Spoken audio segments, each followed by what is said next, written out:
मनुष्य के भावों से कविता किस प्रकार जुड़ी हुई है? वास्तव में कविता की उत्पत्ति का कारण क्या है? इसकी उत्पत्ति कब और कैसे होती है?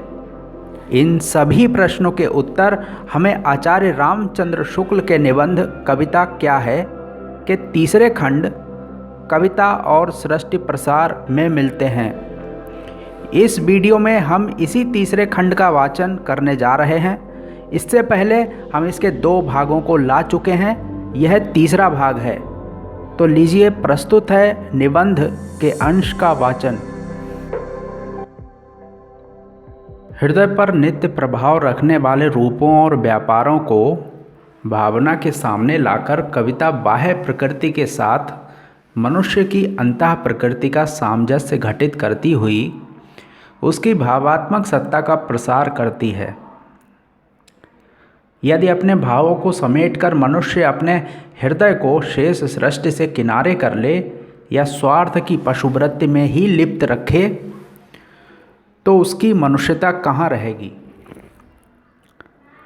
यदि वह लय लहाते हुए खेतों और जंगलों, हरी घास के बीच घूम घूम कर बहते हुए नालों, काली चट्टानों पर चांदी की तरह ढलते हुए झरनों, मंजरियों से लदी हुई अमराइयों और पटपर के बीच खड़ी झाड़ियों को देख क्षण भर लीन ना हुआ, यदि कलरव करते हुए पक्षियों के आनंदोत्सव में उसने योग ना दिया, यदि खिले हुए फूलों को देख वह ना खिला, यदि सुंदर रूप सामने पाकर अपनी भीतरी कुरूपता का उसने विसर्जन ना किया, यदि दीन दुखी का आर्तनाद सुन वह ना पसीजा, यदि अनाथों और अबलाओं पर अत्याचार होते देख क्रोध से ना तिलमिलाया, यदि किसी बेढब और विनोदपूर्ण दृश्य या उक्ति पर ना हंसा, तो उसके जीवन में रह क्या गया?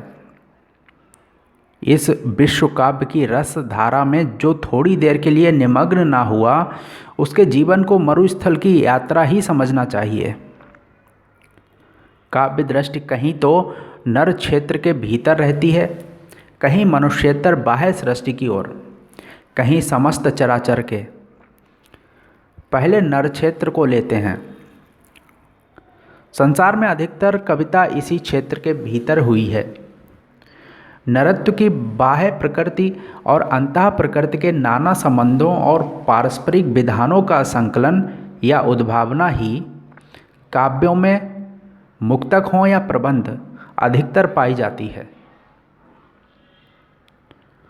प्राचीन महाकाव्यों और खंड काव्यों के मार्ग में यद्यपि शेष 2 क्षेत्र भी बीच बीच में पड़ जाते हैं, पर मुख्य यात्रा नर क्षेत्र के भीतर ही होती है। वाल्मीकि रामायण में यद्यपि बीच बीच में ऐसे विशद वर्णन बहुत कुछ मिलते हैं जिनमें कवि की मुग्ध दृष्टि प्रधानता मनुष्येतर बाह्य प्रकृति के रूप जाल में फंसी पाई जाती है, पर उसका प्रधान विषय लोकचरित ही है। और प्रबंध काव्यों के संबंध में भी यही बात कही जा सकती है। रहे मुक्तक या फुटकल पद, वे भी अधिकतर मनुष्य ही की भीतरी बाहरी वृत्तियों से संबंध रखते हैं। साहित्य शास्त्र की रस निरूपण पद्धति में आलंबनों के बीच बाह्य प्रकृति को स्थान ही नहीं मिला है, यह उद्दीपन मात्र मानी गई है। श्रृंगार के उद्दीपन रूप में जो प्राकृतिक दृश्य लाए जाते हैं, उनके प्रति रतिभाव नहीं होता, नायक या नायिका के प्रति होता है। वे दूसरे के प्रति उत्पन्न प्रीति को उद्दीप्त करने वाले होते हैं, स्वयं प्रीति के पात्र या आलंबन नहीं होते। संयोग में वे सुख बढ़ाते हैं और वियोग में काटने को दौड़ते हैं। जिस भावोद्रेक और जिस ब्यौरे के साथ नायक या नायिका के रूप का वर्णन किया जाता है, उस भावोद्रेक और उस ब्यौरे के साथ उनका नहीं। कहीं कहीं तो उनके नाम गिनाकर ही काम चला लिया जाता है। मनुष्यों के रूप, व्यापार या मनोवृत्तियों के सादृश्य साधर्म्य की दृष्टि से जो प्राकृतिक वस्तु व्यापार आदि लाए जाते हैं उनका स्थान भी गौड़ ही समझना चाहिए। वे नर संबंधी भावना को ही तीव्र करने के लिए रखे जाते हैं।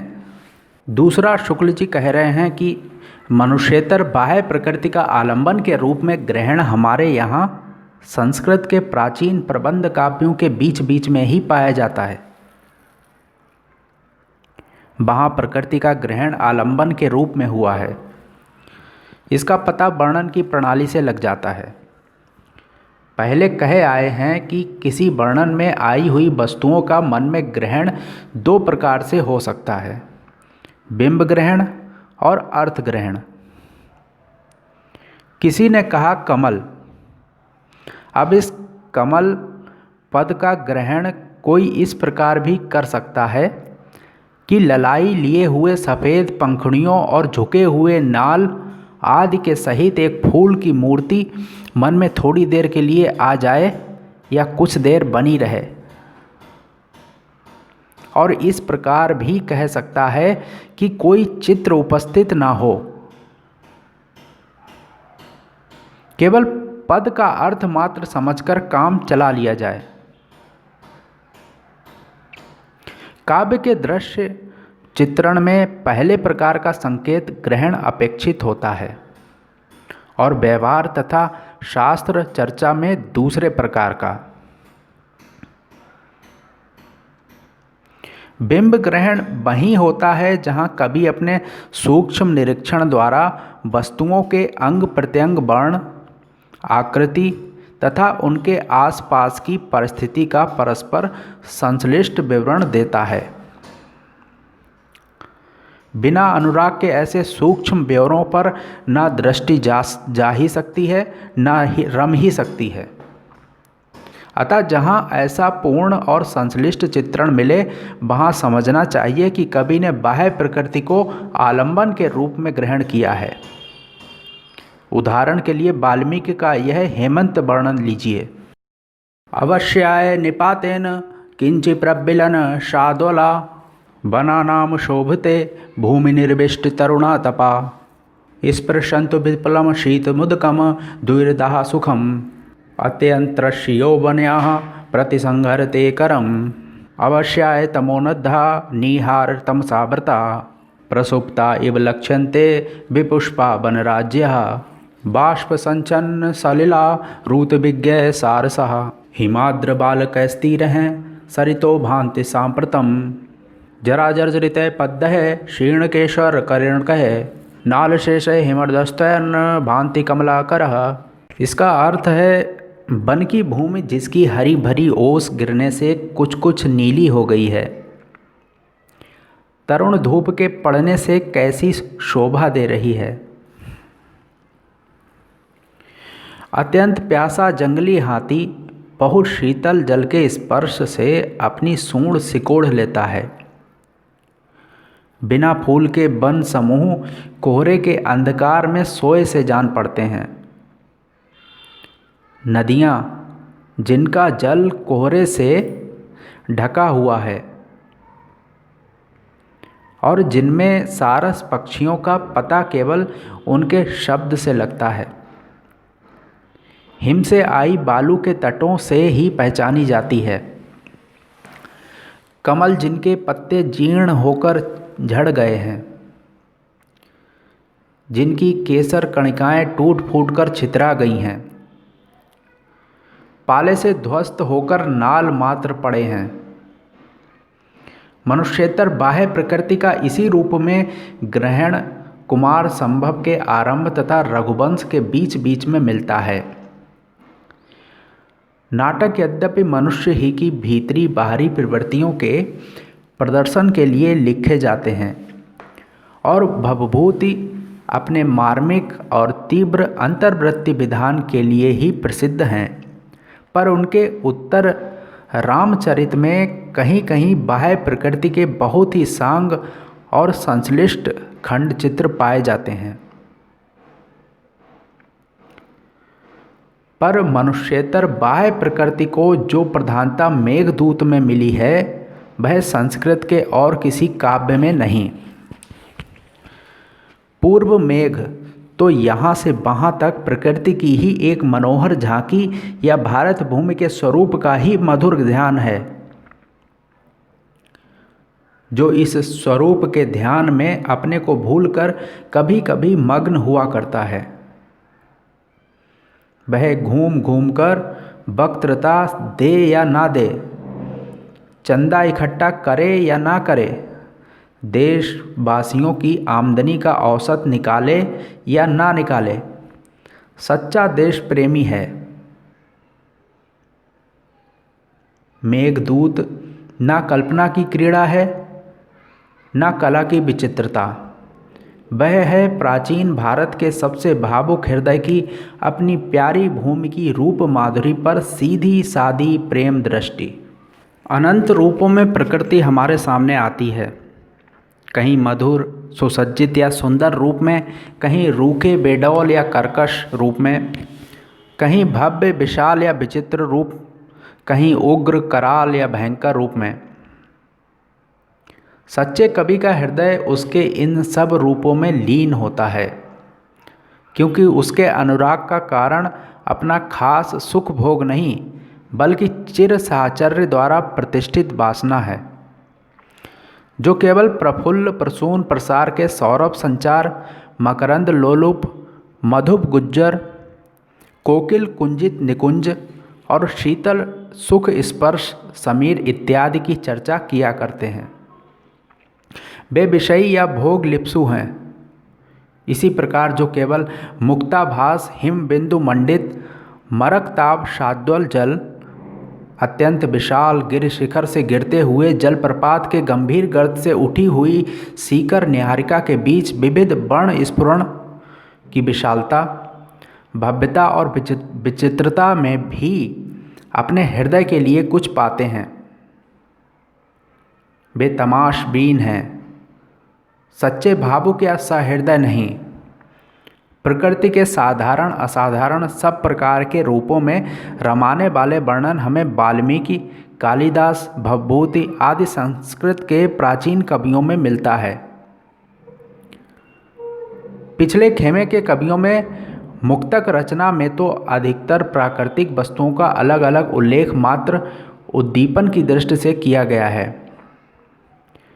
प्रबंध रचना में जो थोड़ा बहुत संश्लिष्ट चित्रण किया है, वह प्रकृति की विशेष रूप विभूति को लेकर है। अंग्रेजी के पिछले कवियों में वर्ड्सवर्थ की दृष्टि सामान्य में चिरपरिचित सीधे साधे प्रशांत और मधुर दृश्यों की ओर रहती थी, पर शैली की असाधारण भव्य और विशाल की ओर। साहचर्य संभूत रस के प्रभाव से सामान्य सीधे साधे चिरपरिचित दृश्यों में कितने माधुर्य की अनुभूति होती है। पुराने कवि कालिदास ने वर्षा के प्रथम जल से सिक्त तुरंत की ज्योति हुई धरती तथा उसके पास बिखरी हुई भोली चितवन वाली ग्राम वनिताओं में साफ सुथरे ग्राम चैत्यों और कथा कोविद ग्राम वृद्धों में इसी प्रकार का माधुर्य का अनुभव किया था। आज भी इसका अनुभव लोग करते हैं। बाल्य या कौमार अवस्था में जिस पेड़ के नीचे हम अपनी मंडली के साथ बैठा करते थे, चिड़चिड़ी बुढ़िया की जिस झोपड़ी के पास से होकर हम आते जाते थे, उसकी मधुर स्मृति हमारे भावना को बराबर लीन किया करती है। बुढ़ी की झोपड़ी में ना कोई चमक दमक थी, ना कला कौशल का वैचित्र। मिट्टी की दीवारों पर फूस का छप्पर पड़ा था। नींव के किनारे चढ़ी हुई मिट्टी पर सत्यानाशी के नीलाभ हरित कटीले कटावदार पौधे खड़े थे, जिनके पीले फूलों के गोल संपुटों के बीच लाल लाल बिंदियां झलकती थीं। सारांश यह कि केवल असाधारणत्व की रुचि सच्ची सहृदयता की पहचान नहीं है। शोभा और सौंदर्य की भावना के साथ जिनमें मनुष्य जाति के उस समय के पुराने सहचरों की वंश परंपरागत स्मृति वासना के रूप में बनी हुई है, जब वह प्रकृति के खुले क्षेत्र में विचरती थी, वे ही पूरे सहृदय भावुक कहे जा सकते हैं। वन्य और ग्रामीण दोनों प्रकार के जीवन प्राचीन हैं। दोनों पेड़ पौधों, पशु पक्षियों, नदी नालों और पर्वत मैदानों के बीच व्यतीत होते हैं। अतः प्रकृति के अधिक रूपों के साथ संबंध रखते हैं। हम पेड़ पौधों और पशु पक्षियों से संबंध तोड़कर बड़े बड़े नगरों में आ बसे, पर उनके बिना रहा नहीं जाता। हम उन्हें हर वक्त पास न रखकर एक घेरे में बंद करते हैं और कभी कभी मन बहलाने के लिए उनके पास चले जाते हैं। हमारा साथ उनसे भी छोड़ते नहीं बनता। कबूतर हमारे घर के छज्जों के नीचे सुख से सोते हैं। गौरे हमारे घर के भीतर आ बैठते हैं। बिल्ली अपना हिस्सा या तो म्याऊं म्याऊं करके मांगती है या चोरी से ले जाती है। कुत्ते घर की रखवाली करते हैं और वासुदेव जी कभी कभी दीवार फोड़कर निकल पड़ते हैं। बरसात के दिनों में जब सुर्खी चूने की कढ़ाई की परवाह ना कर हरी हरी घास पुरानी छत पर निकलने लगती है, तब हमें उसके प्रेम का अनुभव होता है। वह मानो हमें ढूंढती हुई आती है और कहती है कि तुम हमसे क्यों दूर दूर भागे फिरते हो। जो केवल अपने विलास या शरीर सुख की सामग्री ही प्रकृति में ढूंढा करते हैं, उनमें उस रागात्मक सत्व की कमी है जो व्यक्त सत्ता मात्र के साथ एकता की अनुभूति में लीन करके हृदय के व्यापकत्व का आभास देता है। संपूर्ण सत्ताएं एक ही परम सत्ता और संपूर्ण भाव एक ही परम भाव के अंतर्भूत हैं। अतः बुद्ध की क्रिया से हमारा ज्ञान जिस अद्वैत भूमि पर पहुंचता है, उसी भूमि तक हमारा भावात्मक हृदय भी इस तत्व रस के प्रभाव से पहुंचता है। इस प्रकार अंत में जाकर दोनों पक्षों की वृत्तियों का समन्वय हो जाता है। समन्वय के बिना मनुष्यत्व की साधना पूरी नहीं हो सकती।